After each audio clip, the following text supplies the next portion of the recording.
é o nosso queridinho, o abacaxi.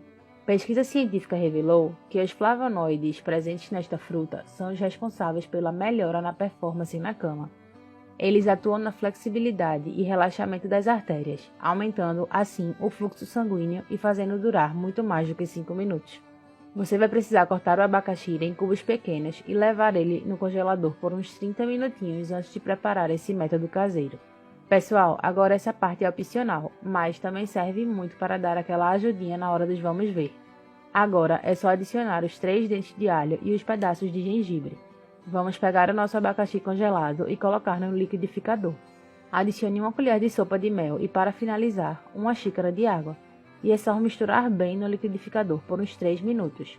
Nossa receita está pronta, pessoal. Esse é o resultado da bebida que salvou meu casamento e fez o meu marido jovem de novo.